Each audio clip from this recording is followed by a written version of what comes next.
একেবারেই চলে যাব তোমার কাছে। এই যে শিলচর পৌর নিগম হিসেবে উন্নতি করা হলো, দীর্ঘ কয়েক বছরের পর এই সিদ্ধান্ত নেওয়া হয়েছে, এই মুহূর্তের কি আপডেট এবং কতটা খুশি শিলচরের যারা সাধারণ জনতা?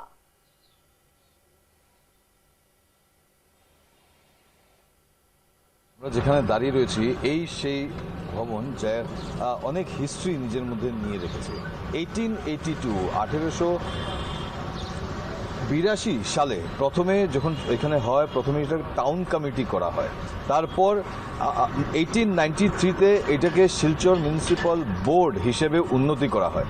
তখন থেকে নিয়ে 2025 সন অবধি এটা কিন্তু শিলচর মিউনিসিপ্যালিটি বোর্ড থাকে, যার আন্ডারে 28টি ওয়ার্ড থাকে। আমরা জানি ডিলিমিটেশন হয়েছে শিলচরে।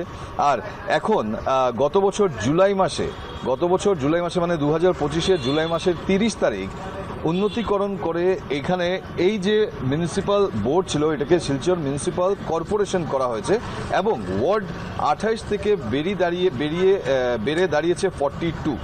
কিন্তু এখানে একটা লক্ষণীয় বিষয় হলো, এটা হয়তোবা ভারতবর্ষের যে কোনো মিউনিসিপ্যাল কর্পোরেশন বলুন বা বোর্ডে বলুন, এটা কখনোই হয়নি যে 2019-এর পর থেকে 19 অবধি ছিল বোর্ড। এখানে রিপ্রেজেন্টেটিভরা ছিলেন, 28টি ওয়ার্ডের কমিশনাররা এখানে বসতেন, কাজ করতেন, টাউন প্ল্যানিং, আরবান প্ল্যানিং, এইসব প্ল্যানিংয়ের কাজ হতো। কিন্তু 19-এর পর থেকে তখন ছিল শিলচর মিউনিসিপ্যালিটি বোর্ড, তখন থেকেই কোনো বোর্ড গঠন হয়নি।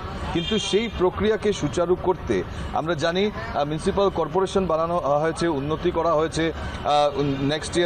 লাস্ট ইয়ার এটাকে ইনোগ্রেট করে এখানে শিলচর মিউনিসিপ্যাল কর্পোরেশন করা হয়েছে। সেটা নিয়েই কিন্তু মানুষের মনে অনেক জল্পনা কল্পনা ছিল। আর আমাদের সাথে আছেন এখান থেকে কিছু যারা ব্যক্তিরা রয়েছেন, শিলচরের নাগরিকরা রয়েছেন, সচেতন নাগরিকরা রয়েছেন। তারা কিন্তু গুয়াহাটি হাইকোর্টে একটা রিট পিটিশন ফাইল করেছিলেন, যেটার অনেক দিন থেকে চলছিল। কেন উইদাউট বোর্ড বা উইদাউট এনি বডি কিভাবে এই শহরকে চালানো যাবে? কেননা এতদিন অবধি এই 19-এর পর থেকে যেরকম করে ওরা চালিয়েছে সেই রকম কিন্তু মানুষ খুশি নন। অ্যাডমিনিস্ট্রেটিভ বডি এখানে দেওয়া আছে, এখন মিউনিসিপ্যাল কমিশনার আছেন, একজন আইএএস আধিকারিক আছেন, কিন্তু রিপ্রেজেন্টেশন যেটা ওয়ার্ড ওয়াইজ হতে লাগে, এখন যদিও ওয়ার্ড না, এখন কাউন্সিল হয়েছে, 42টি কাউন্সিলে দাঁড়িয়েছে, সেটা রিপ্রেজেন্টেশনের জন্য একজন প্রতিনিধি দরকার। আর এত দিন থেকে বিগত 6 বছর থেকে কোনো বোর্ড নেই, মিউনিসিপ্যালিটি এইরকমই চলছিল, মিউনিসিপ্যাল কর্পোরেশন যেটা হয়েছে।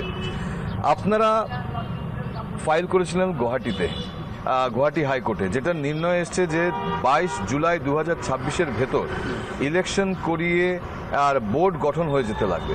তো বলুন, এতদিনের যে আপনাদের যে যুদ্ধটা ছিল, যে এই ওয়ার্ড কমিশনার ছাড়া বা প্রতিনিধি ছাড়া ওয়ার্ডগুলো চলছিল, কতটুকু অসুবিধার সম্মুখীন হয়েছিল শিলচরবাসী? গত বেশ কয়েক বছর ধরে আমরা শিলচরে কোনো নির্বাচিত কোনো বোর্ড বা নির্বাচিত কোনো কর্পোরেশন আমরা পাইনি। আমরা প্রায় 5 বছর ধরে এখানে আমরা চেষ্টা করেছি, বিভিন্ন সময় সরকারের বিভিন্ন পদাধিকারীদের কাছে, আমলাদের কাছে, এমনকি মন্ত্রীদের কাছেও আমরা বিভিন্ন সময় গেছি, আমরা আবেদন জানিয়েছি লিখিতভাবে, মৌখিকভাবে, দুটোই।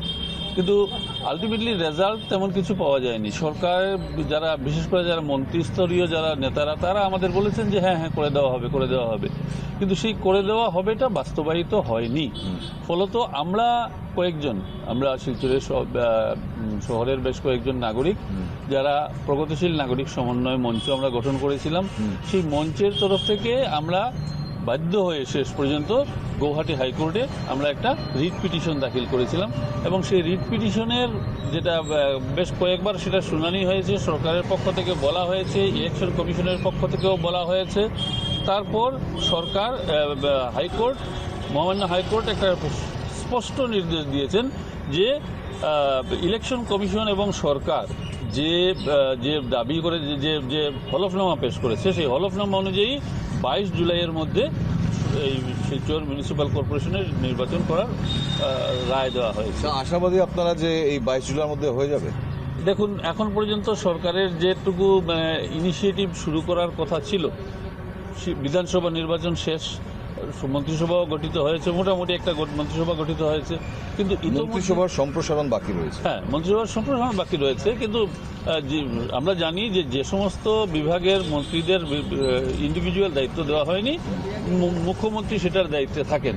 কাজেই মুখ্যমন্ত্রী নিজে ইনিশিয়েটিভ নিয়ে হলেও এই নির্বাচনের ব্যাপারে, যেহেতু নির্বাচন কমিশনের বা আসাম নির্বাচন কমিশনের অফিসাররাও একই মত ব্যক্ত করেছেন যে তারা জুলাইয়ের মধ্যে নির্বাচন করতে পারবেন, কাজেই সেই হিসাব অনুযায়ী মুখ্যমন্ত্রী ইনিশিয়েটিভ নেওয়ার দরকার ছিল, কিন্তু আজকে পর্যন্ত আমরা তেমন কোনো ইনিশিয়েটিভ দেখতে পাইনি। এখন মাত্র ইলেকশন শেষ হয়েছে, সরকার গঠন হয়েছে, প্রক্রিয়া চলছে। আমরা দেখেছি ডক্টর হিমন্ত বিশ্ব শর্মা বারবার বলেছেন যে মিউনিসিপ্যাল কর্পোরেশন ইলেকশন হয়ে যাবে।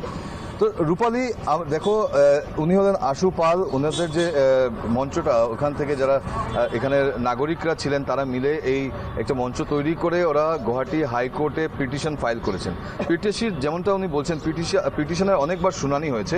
শুনানির পর 2024-এও, আমি যদি ভুল না করি, 2024-এ বলা হয়েছিল, তারপরে ওরা বললো গাঁও পঞ্চায়েত ইলেকশন আছে, হ্যাঁ এটা করার পর হয়নি। তারপর আবার যখন আবার ইলেকশন কমিশন শুরু করেছে, তারপর আবার আমাদের বিধানসভার ইলেকশন এসে গেল। সেটাই তো এখন এখন এখন আগে যেমন 28টি ওয়ার্ড ছিল, এবার বেড়ে দাঁড়িয়েছে 42টি। তো আপনার মনে হয় যে আইএএস অফিসার বসছেন, উনি কি সবগুলোকে সেইভাবেই রিপ্রেজেন্টেশন করে কাজ করতে পেরেছেন এতদিন অবধি, না অ্যাকচুয়ালি তো রিপ্রেজেন্টেশনের দরকার ছিল? দেখুন, জানি না সরকারিভাবে তারা কি ভাবছেন। তাদের হয়তো ধারণা হয়েছে যে একজন আইএএস অফিসার মাথার উপরে বসে থাকলে পরে খুব অটোমেটিক্যালি সমস্ত কাজ হয়ে যাবে। আরেকটা পয়েন্ট ছিল আপনাদের যে এক্সট্রা করে 278টা ট্যাক্সেস শহরের নাগরিকের উপরে লাগে, সেটা নিয়ে আপনারা ফাইল করেছেন? আমরা না, সেটা একটা আলাদা কেস ছিল, দুটো একই কেস নয়, আলাদা আলাদা দুটো কেস ছিল। দুটো কেসের দুটো আলাদা হয়েছে। আপনাদের মেইন হলো গিয়ে ইলেকশনটা হোক? দুটোই আমাদের মেইন ছিল, কারণ শিলচর শহরের নাগরিকরা এই বর্ধিত ট্যাক্সের জন্য ভীষণভাবে হেনস্থা হচ্ছিলেন। তাদের বিভিন্ন মানুষের ট্রেড লাইসেন্স দেওয়া হচ্ছিল না, এই সমস্ত কারণে আমরা সেটা এই দুটো আলাদা আলাদা কেস করেছিলাম। সেই কেসের রায় এই মাসের শেষ দিকেই, এই মে মাসের শেষ দিকেই এখনো যায়নি, এখনো চূড়ান্ত রায় এখনো বাকি রয়ে গেছে। এই মাস হাইকোর্ট বলেছেন যে এই মাসের শেষ দিকে, মে মাসের শেষ দিকে সেই রায়টা তারা ফাইনাল রায়টা তারা দিয়ে দেবেন, সেটা তারা রিজার্ভ রেখেছেন, দিয়ে দেবেন। যা আমরা আশাবাদী যে সেটা আমাদের পক্ষেই যাবে এবং এই যে বর্ধিত ট্যাক্স এটা কমে যাবে। আর নির্বাচনের ব্যাপারে আমরা যারা আলাদা একটা রিট পিটিশন দাখিল করেছিলাম, সেই রিট পিটিশনের রায় অনুযায়ী 22 জুলাইয়ের মধ্যে নির্বাচন করার কথা বলা হয়েছে। মুশকিলটা হচ্ছে এখানে যে এতদিন ধরে এই যে 42টা কাউন্সিল, এই 42টা কাউন্সিলে আজকে পর্যন্ত কোনো রিপ্রেজেন্টেশন নেই। ফলে কি হয়েছে, বিভিন্ন জায়গায় জমা জলের, এখন বর্ষা এসে গেছে, জমা জলের সমস্যা, রাস্তা নোংরা থাকার সমস্যা, রাস্তা ভাঙা থাকার সমস্যা। আপনারা নিশ্চয়ই দেখেছেন সেন্ট্রাল রোডে কি দুর্দশা এখন চলছে। আমাদের কোনো গার্জিয়ান নেই, কার কাছে বলবো? আমরা যদি কাঁদতেও হয় তাহলে একটা কাঁধ থাকা দরকার, যে কাঁধে মাথা রেখে কান্না করবো, কিন্তু সেই কান্না করার মানুষটাও তো নেই। এখানে এলে পরে বিভিন্ন ধরনের যেটা হয়, সরকারি আমলাদের যা হয়, একটা বিভিন্ন ধরনের রেস্ট্রিকশন দেখা করতে গেলে স্লিপ দাও, এই করো ওই করো, তারপরেও দেখা হওয়ার পরে আপ লোক জলদি বল দিজিয়ে, জলদি সে বল দিজিয়ে, আমাদের কথাগুলো বিস্তারিতভাবে বলার সেই সুযোগটাও আমরা পাই না। এইখানে দাঁড়িয়ে আমরা এটা বলতে পারি যে যদি রিপ্রেজেন্টেশন সে জারি হোক কাউন্সিল নির্বাচন হওয়ার পরে হতে পারে যে সরকারি দল এটা করে নিল, তাদের বেশিরভাগ কাউন্সিলর জিতে এলেন, হোক, তাহলেও তো আমরা কথা বলার একজন লোক পাবো যার কাছে আমরা বলতে পারি যে আমাদের এই সমস্যা। কিন্তু আজকে পর্যন্ত সেই সমস্যার কোনো সমাধান আমাদের চোখে পড়ছে না। সেটা কিন্তু হিস্ট্রি হতে পারে পুরো ভারতবর্ষের মিউনিসিপ্যাল বোর্ড বা মিউনিসিপ্যাল কর্পোরেশনের, রূপালী।